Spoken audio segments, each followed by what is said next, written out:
Zane, welcome to the program. Hi, Glenn. Hi there. Hey, I'm kind of confused on your stance on ACEs. Are you for ACEs or against ACEs? Alaska's clear and equitable share? Yes. Yes, we need a fair share. No, the problem with ACEs was when it was taken over by Courtula and Hollis French. I've got something coming in on my headphones here, Casey.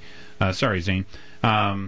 But basically what happened was they increased the progressivity so that it took away the investment incentive for oil companies to invest, even though because they expect oil prices to be high. So because of that, there's no incentive to invest in the state of Alaska anymore. I think Pat Galvin even said himself, at $81 a barrel, that $1 is taxed at about 80%. But wasn't Palin promoting that, and didn't she sign ACEs into law? Yeah. Knowing that? Oh, yeah. And are you a promoter of her or not? Not particularly, I mean. Okay. Well, in the past you have been, and according to a lot of those emails that were released with Todd Palin's, email response, it looked like you were a big supporter. Oh, look, I worked hard on her campaign. I dedicated hundreds of hours. I helped write her inauguration speech and spent 60 hours just writing that one speech. Oh, I was a huge supporter of Sarah. So is she another one that threw you under the bus? Yeah.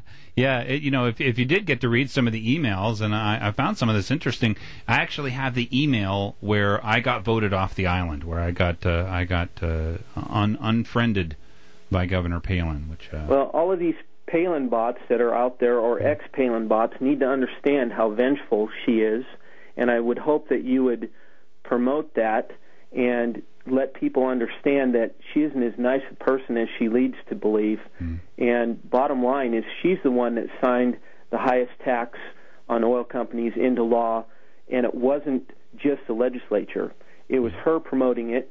She signed it in, and she talks about smaller government in even her current propaganda that she's out there doing, and she was in the mix of it all, leading it. Yeah. No, I agree that when she signed on to ACES, that was really the last straw for me. I didn't really have that much of a problem with the GIA. I didn't mind incentivizing by $500 million the construction of a pipeline. I think we should build it ourselves. One of the other problems I had with her, and I think you make some good points. I appreciate it, Zane. I'll try and talk more about this next hour. Zane brings up a number of things, and people are probably, and rightly so, a little confused as to where I'm at on Governor Palin, but I'll cover that in the next hour. I had a good question there the last hour from a caller about my involvement with Sarah Palin and what I learned from it, or what other people should learn from it.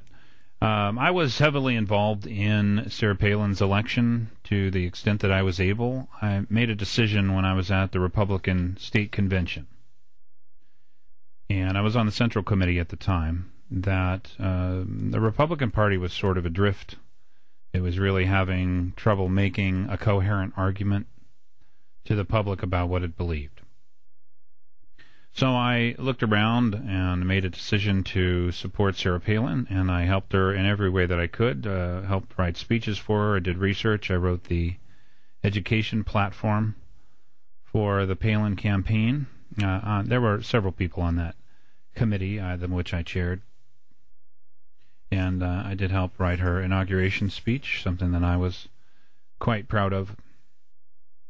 So my main goal for assisting her was, I thought, at the time, we were declining even back then, and the gas line was the biggest issue. Murkowski, I think he got the lowest re-election numbers in the history of our country.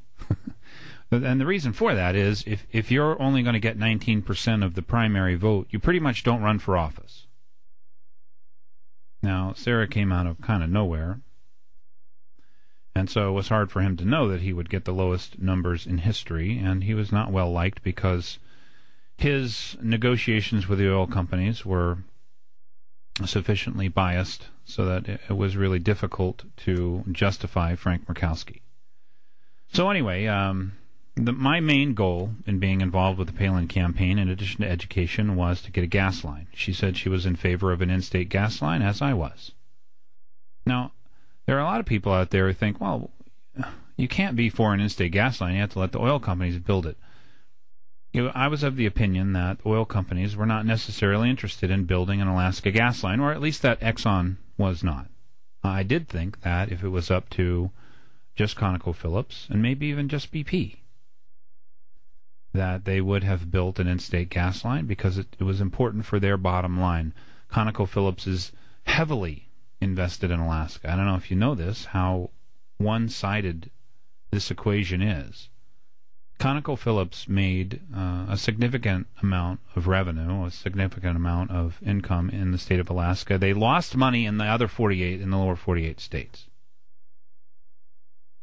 So if they didn't have their Alaska operations, and they have to get Exxon's okay in order to do anything on the North Slope because of the operating agreement for the North Slope.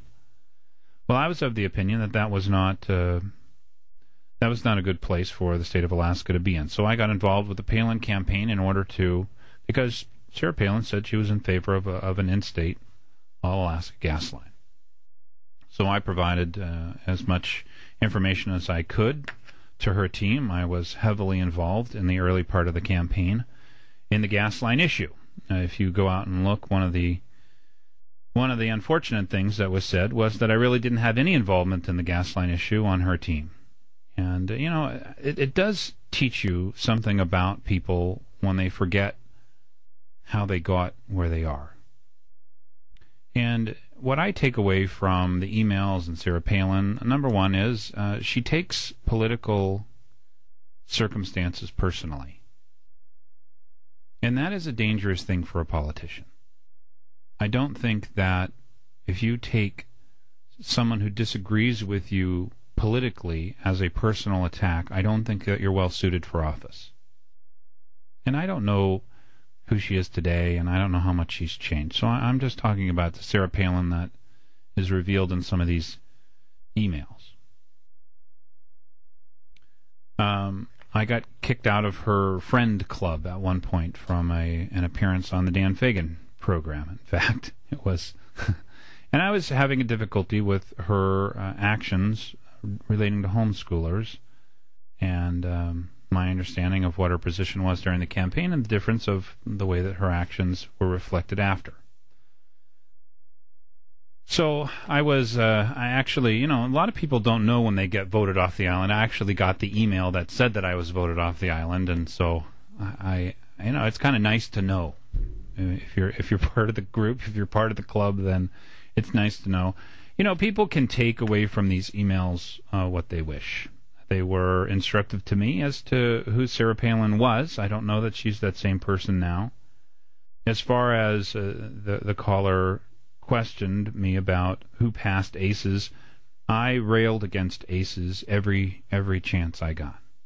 I didn't have a problem with. And Dan and I had actually some titanic battles on air about AGEA, about whether or not it was the wrong way to go or whether it was the right way to go. I didn't really have a problem with ACEs or AGEA. The primary function of AGEA was to incentivize with $500 million of public money the building of a gas line. So that was okay with me. Other than that, it just sort of pushed off the decision point as to whether or not we were going to get a gas line until after we had a failed open season, and I thought that was probably a poor choice. But one of the difficulties that I did have with Sarah was that she moved away from her all-Alaska gas line, which I think that the state of Alaska should build. And the precise reason why I think the state of Alaska will be forced to build it in the end is because it may not be in Exxon's best interest of their company to build a gas line, whether through Canada or through Alaska. That's number one. Number two, this is a lot like a toll-based freeway. I don't care who uses it as long as they pay the toll. Building a gas line is actually one of the most sure ways to make money, to make a return on investment. So in that sense, I don't think it's a bad investment for the state of Alaska. Now, my primary goal in having a gas line is not to ship LNG out of the state.